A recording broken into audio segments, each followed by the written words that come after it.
Welcome to Real Life Renos, the podcast.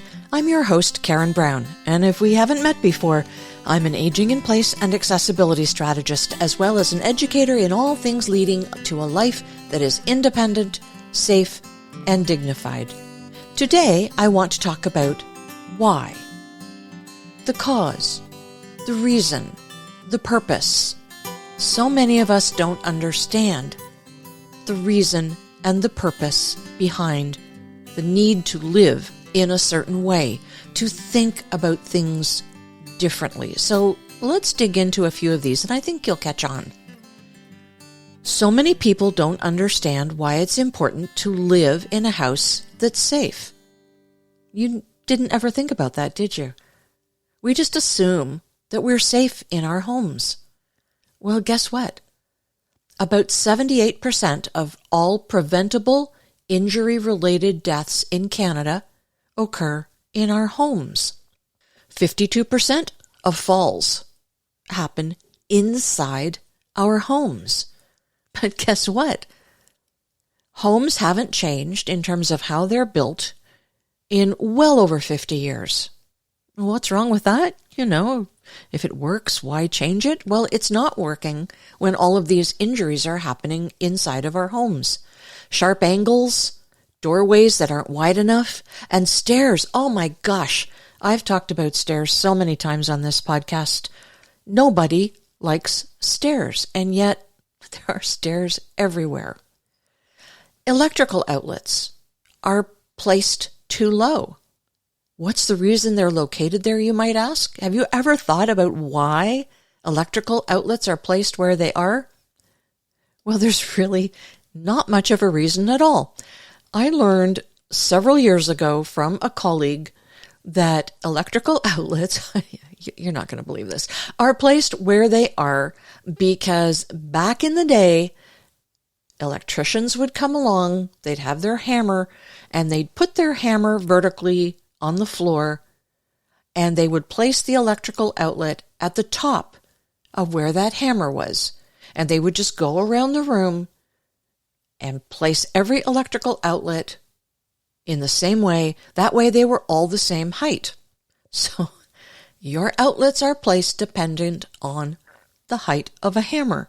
Now, if you want to get real about it, electrical outlets need to be placed much higher. We'll dig into that a little bit later. Houses are being built on very narrow lots these days, which means that there are stairs everywhere. The people responsible for your house and mine don't understand how we live in our houses. Therefore, they have no idea why they should be built differently. I hear from builders all the time that if people expressed a desire for homes to be built differently, well, by golly, they would do it. I agree that consumers need to do their part in asking for changes, but frankly, builders aren't responsive to population needs either. I mean, anybody can read statistics. The data is clear, and anyone can understand that people don't want to go to long-term care and that therefore changes are needed. There have been many, many surveys done with people, especially during and since the pandemic. And the data has shown quite clearly that people, if they had their way, would not go to long-term care. Now, there is certainly also data to show that the last year or maybe two of a person's life when they need greater care, going into nursing care is appropriate. What we find in general, though, is that people go to long-term care way earlier than they really need to. If they could stay in their homes with proper supports, they wouldn't need to do that.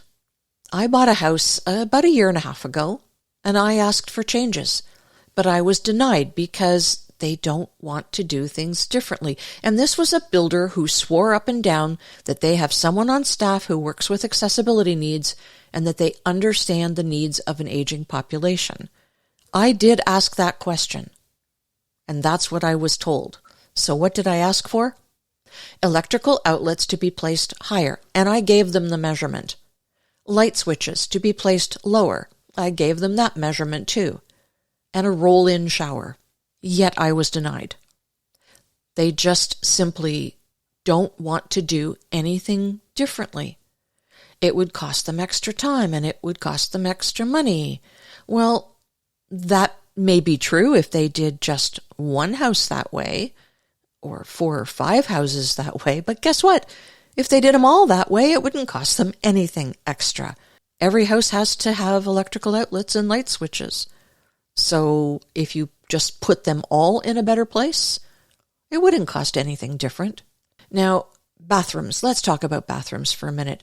Having certain elements of a bathroom placed in the correct position seems to be incredibly difficult in a private bathroom in our homes and in a public bathroom. Grab bars are essential tools, whether it's private or public, but they need to suit the user needs, so they can't just be whacked up anywhere. Every bathroom in a home needs to be built with proper backing so that when the time comes that grab bars need to be installed, and by the way, this should be proactive, not reactive, they can be put wherever they are needed with certainty that they won't be pulled off the wall when somebody actually needs them. In schools, I was in a school just last week, and the alarm button placement was in the oddest place. It was placed, let me see how I can describe this to you. If you were sitting on a toilet and you had an L-shaped grab bar, so remember that the L-shaped grab bar is actually the reverse. So mirror image, it is beside the toilet. If you were hanging onto that grab bar and you raised your elbow about 4 inches, that's where the alarm button was. Now, what is the why behind alarm buttons? Why do we need an alarm button? Well, it's in case somebody needs help. I was talking to a group of grade 5s, and when I asked them why somebody in this bathroom might need help, they knew that somebody would need help if somebody fell off the toilet. And I asked them, if you fell off the toilet and were on the ground, could you reach this alarm button? And they all just kind of laughed and said, well, no. The alarm button needs to be placed somewhere that it can be reached if somebody is seated on a toilet or has fallen on the floor. But whoever installed it didn't understand the why.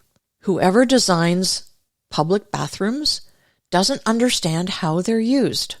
They don't understand it because they don't involve people with disabilities in their process. I know that they don't because I see the results. They don't understand why something needs to go here instead of there. Now, this was a brand new school. This was their first year of operating. So it's still under warranty, if you will. So I went to the principal, and I had a couple other things to talk with the principal about, but I did mention this alarm button placement. And she said, they're not going to change that. And I said, but it's in the wrong place. I mean, number one, it doesn't work in that location for people who actually fall on the floor and need to hit the alarm button. And secondly, people who are using the grab bar could so easily hit the alarm button when they don't actually need help. So why it's there is a mystery to me. And she said, yeah, I know. They're not going to fix it. Now, another one of the points I brought to her attention was the fact that the universal washroom on the upper level of the school didn't even have an alarm button. So it wasn't that it was in the wrong place. It just simply didn't exist. Very strange. But not strange once you understand that builders really don't understand why. It's important to understand your own life progression, your own health history, and what that means. That will guide your personal why. It will guide you in terms of why you buy a particular house, why you make specific reno decisions. It informs how long you can stay in any given house. It informs the choices you make around diet and exercise. We each need to understand our own why. And if you don't, please sit down and think about this. why you use things the way you do, why you live in your home the way that you do. My guess is that a lot of why you use your own home the way you do is because your home doesn't give you any choice. So you are acquiescing to the design of the home. It's your home. It needs to be what you need it to be, to answer your own why. Now here's another why for you. Why do we need more accessible homes built in a subdivision? Any subdivision? Well, the population is aging, and as I mentioned earlier, nobody wants to go into long-term care. Aging in place in the home of your choice is preferred, but it has to be safe. Builders just want to whack up cookie-cutter homes quickly and not changing the style to accommodate the need of the people who will live in it. Their goal is not to accommodate us, it's to make money. Now, I will temper that by saying something I've said before. If you've listened to this podcast, you've heard me say it before. Architects, designers, and pick a trade, because all of them are not taught anything about accessibility in school. So they may hear in the wind that there are different ways of doing things, but they were never taught that. If they want to learn it, they have to work with people who have learned it before them. And how did they learn it? Well, they took extracurricular courses. There are courses available. The Canadian Home Builders Association has a course called Adaptive. If you're working in a commercial or a public space, then the Rick Hansen Foundation has a course. I took a course from the University of Southern California, as well as the two that I've just mentioned. The University of Southern California's gerontology division has a really, really good program on accessible housing. All of these people, the architects, the designers, the trades, don't really know how a house is used. Therefore, they don't know why it should and could be built differently. No idea. They want to build something that's pretty. They want to build something that's functional, certainly, but functional for who? That's the why. They need to understand the why of their end users and stop with the cookie cutter nonsense. Let's talk about code and why we need to do better with code. There's a federal building code, and then most, but not all, provinces and territories have their own codes. And in any given province, the builder needs to build in accordance with the higher standard. So in some cases, Ontario, for instance, has a higher code requirement than the federal code. So the builders in Ontario, which is the province I live in, are required to build to that higher standard. But code should be thought of as a negotiated settlement. It is the very least that anyone has to do to avoid being sued or to get that occupancy permit. We have the knowledge, the ability, and the tools to do so much better in terms of code. So how is code arrived at? Well, over a period of time, a bunch of people come together in a room, and, I don't know if this is really true, that some sit on one side of the table and some sit on another, but you can think of builders and the people who educate builders and the people who create policy around building sit on one side of the room, and on the other side of the room are people who are advocating for greater accessibility. And they talk about the various pieces of code, and there are lots of pieces. I mean, these code books are very thick.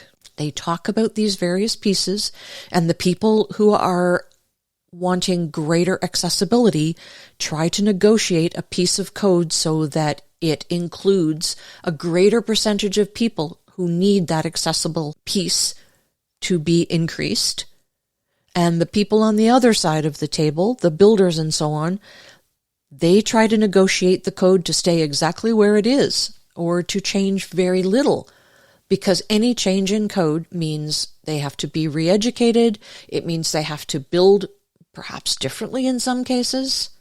It means that inspectors have to learn more about how a building needs to be inspected. So everybody negotiates all of this. And as a colleague of mine says, a good negotiation is when everybody leaves the table a little bit unhappy. In this case, I think it's really necessary for the building side to leave the table very unhappy, because the building code that is in place now doesn't go far enough to satisfy the needs of people who need to live in homes longer and be more safe while they're doing it. So that is code. We need to understand how a given space is used and then build code requirements so that it satisfies the needs longer term. Why do we need renovations that consider not just 5 years out, but 10, 15, 20 years or more? When houses and buildings are being built, we tend to pay a lot of attention to trends, especially when we renovate our own spaces in our own homes. What's the trendy kitchen thing? What color or material do cabinets need to be made out of in order to be trendy? What does the entrance need to look like so that it's trendy? We need to pay more attention to our own functional needs and how we use the home. If we have family or friends who are elderly or perhaps have disabilities, we need to see them. And I mean really see them. Can we invite them into our homes? Can they actually get into our homes? Can they use the bathroom? Does our home welcome them or not? Now, those of you who've listened to this podcast for a while know that I've done lots of podcasts with an architect named Ron Wickman. He has told on previous podcasts the story of his father who was in a wheelchair and was unable to get into a lot of homes and even have a coffee with whoever lived there, because having a coffee meant that eventually he'd have to use the washroom. But he couldn't use the washroom because he couldn't get his wheelchair into the washroom. And so on several occasions, how undignified is this? But on several occasions, he would have to ask for some sort of a vessel to pee into. And then the homeowner or whoever was with him would have to dispose of the pee because he wasn't able to get into a bathroom. That is not very welcoming. That's not dignified. So we need to really see people and understand how they use the space. Guess what? How they use the space is potentially how we will need to use our space down the road. And when you think of it from that point of view, the why becomes really clear. Let me pull back and look at some solutions, because I don't want to always just come with complaints. I do come with solutions. Number one, housing accessibility needs to be mandated from the provincial level. As it is right now, municipalities all across this country have the ability to make policies that include making 10 or 15 or 20% of a development accessible or visitable. Now, what happens when a developer comes knocking on the door of that municipality? Well, when they talk about that particular policy, the developers say, no, we don't want to do that. And if you don't agree to take that policy away from being applied to our development, we're just going to go down the road to the next municipality where they will not impose that policy on us. And of course, the municipalities want the tax base increase, so they acquiesce. And the development is built without one single home that is accessible or visitable. Therefore, it has to be the province that imposes these rules so that municipalities don't have the option to ignore the policy or remove it from any given developer. Have I asked the province to do this? Yes, I have. We'll see what comes of it. Number two, consumers need to understand what they need, when they need it, and how to get it. Well, how do you know what you need? You can listen to this podcast for starters. I've developed a home assessment course so that you can independently assess your own home. You need to understand your own health journey You could do a lot of reading on the internet. I mean, the information is all out there, but you need to understand it, and you need to understand how to apply it to your own life. Number 3, architects, designers, and tradespeople need to demand that accessibility be taught in schools. Anybody can look around and see the need for it. Our population is aging. We said that at the top of the program. You need to understand that when you build for accessibility needs, everyone benefits. Stairs need to go away. Doorways need to be wider. Disease progression needs to be understood. Community growth and longevity with more forever homes can be a more stable thing, but we need to understand it. Number 4, all of the buildings and public spaces that have been grandfathered in accessibility legislation. In other words, when the new legislation was built in, they said, okay, you guys, you've been here for a while. You don't have to do this. But all the new stuff does. All the new buildings, or when a major renovation is done, then you need to come up to the level of current accessibility code. That needs to go away.